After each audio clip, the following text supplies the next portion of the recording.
Hi everybody, this is Tavi bringing you chapter 19 of my Cerulean Crescent 100% growth LTC. It's time for a good old-fashioned escape map. This time we need to scamper down 2 floors of this tower to get to the exit. There are boxes strewn about that constitute a side objective. If we escort them to the exit using the warp tiles, we get some gold at the end, but that's not the purpose we have in mind for them.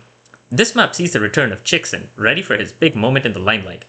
We also finally promote Mince. He had reached C rank access, and the promotion bonus gets him to B to wield the Zonsuak Engsi, which I will call the Zon in the future. He doesn't gain magic on promotion, that's just a funny visual glitch from him equipping the axe. This map will stretch our resources and ingenuity to their limit, minus breaking out the warp staff. The main problem we have is the technical limitation of the stairs. A unit cannot go down the stairs while carrying another unit. There are ultimately 4 ways to circumvent this: the warp staff, the rescue staff, Lindros' lunge, and Mince's swarp. Note that the space between floors cannot be traversed by Wisp or Lilac 2, despite their ability to walk through walls. We also promote Riker here. Riker is only here as a filler unit who can get to the 2nd floor with the Seahawk flag, but he helps us grab a side objective on this map. Dune also promotes because we need all the movement we can get here.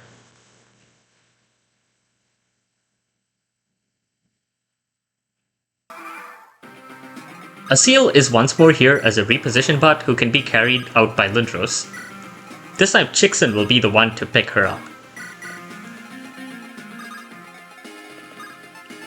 Lilac's infantry march helps us squeeze out more movement turn 1, and that position will let Lindros take Asil and lunge to the middle floor using that Death Guile. That Death Guile will then serve as a Gale Force target for Riker.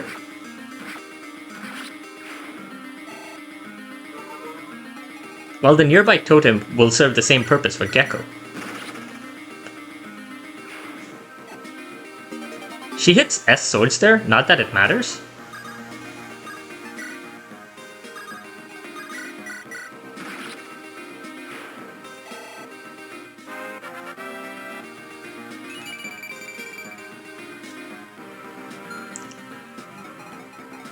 She does have the ability to promote, but we need a free player face action to make that happen. We get our first look at Lilac 2 here.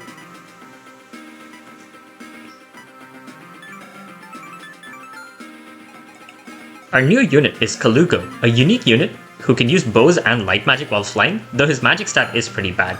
He has Canto Plus, Clean Shot, which is a plus 15 damage boost if his target has no other red units within 3 tiles, and Pass. He will help out as an extra flyer on a couple of future maps. Here he just picks up Lilac to be transferred to Mince. We could tweak this clear to feed EXP to Orin, but he isn't really an EXP target so we don't bother. Orin picked up Kalugo to get his refresh after performing the transfer. Now Mince, with his 15 swarp range, will jump to the middle floor by swarping with one of the boxes there.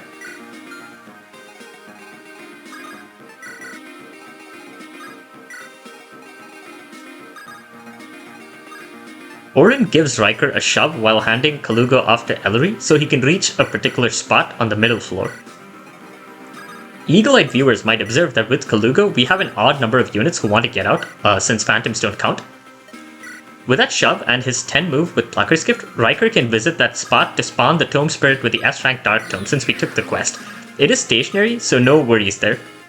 Dune will double time to the middle floor, and pick up Gecko to get into formation. Her promotion's 8 move matters here.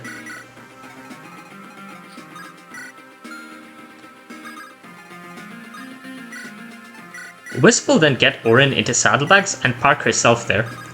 Oriana will take him off her hands so she can fly down the stairs.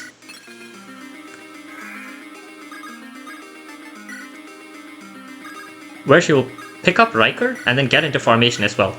With the infantry march boost and the Plucker's Gift, Wisp has a total of 19 movement right now, which is kind of nuts.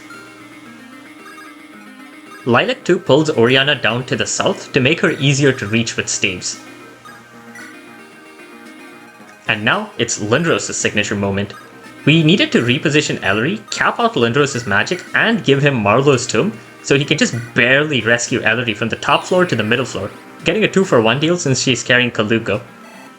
Conveniently, the totem 3 to the right of Ellery drops a Brave Bow, so Ellery can perform a full pack flag warp.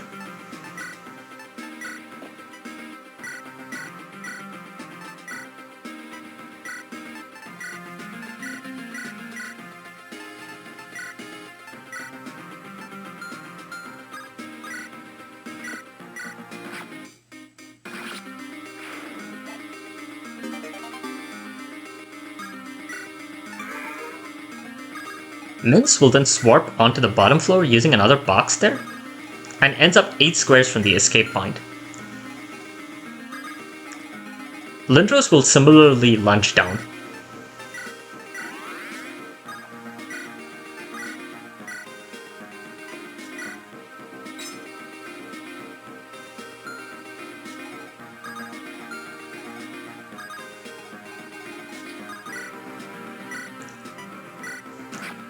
Dune kills the spider with the Seahawk flag to proc Gale Force, which he avoided doing earlier, which also clears open the paths to the stairs.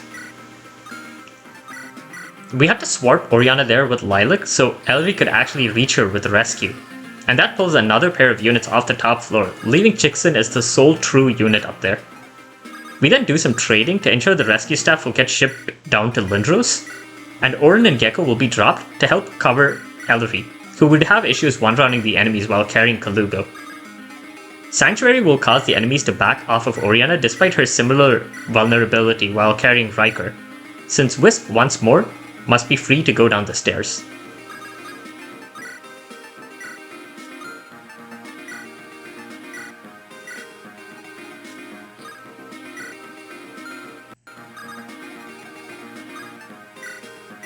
At the bottom, Wisp will take Lilac off of Mince's hands, since Mince will actually be exposed to some enemy fire, and she will give the rescue staff to Lindros before cantoing over to that secret chest.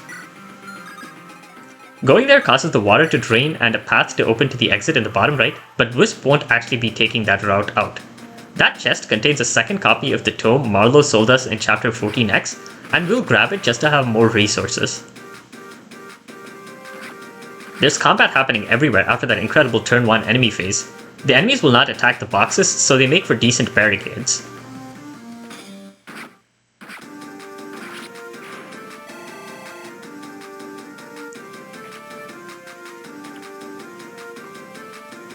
Right there, Chickson goes into combat with all his bravado, and dies!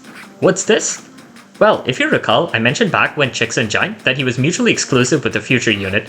In LTC terms, that's a license to kill him off while staying in the bounds of full recruitment, and on this map where we're forced to deal with an odd number of units, killing him off lets us avoid having to drag another body to the finish line. We won't forget this contribution of his though, a great capstone to an already insane clear. In the bottom right there is an optional chicken boss. If Vermilion faced him in a round of combat, he'd unlock a promotion, but we can't afford to make that happen, and as you'll see, we actually prefer not to promote Vermilion, since he will need every scrap of EXP he can get in Act 3, and the dent to his EXP gain from promotion would impact that. That enemy targeted Dune seeing a kill, thankfully protecting our other units.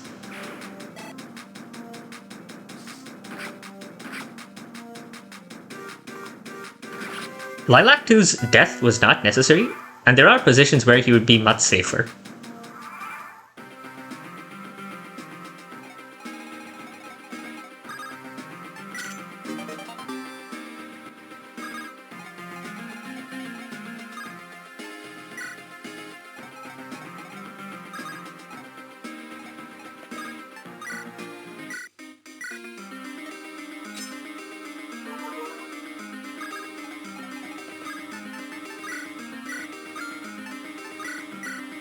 We once more will transport Ellery and Oriana down with the rescue staff for the same 2-for-1 deal.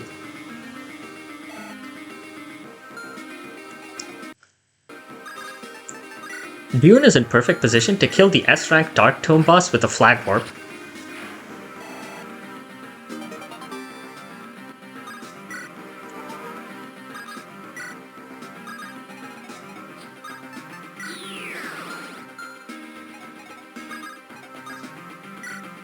If I had remembered to give Gecko another good sword, she could have killed an enemy before going down the stairs. Oh well, she'll take this free action to finally promote. She now has 7 move and has come close to capping out her stats. She needs the promotion for the next map.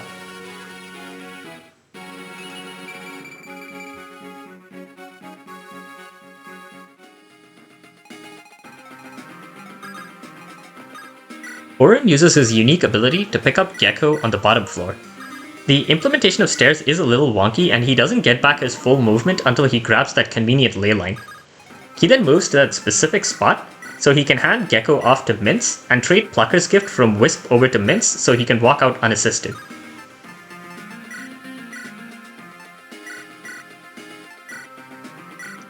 He also shoves Wisp into the Ellery formation. Dune will pick Orin up. Ellery will refresh everybody and then rescue Oriana.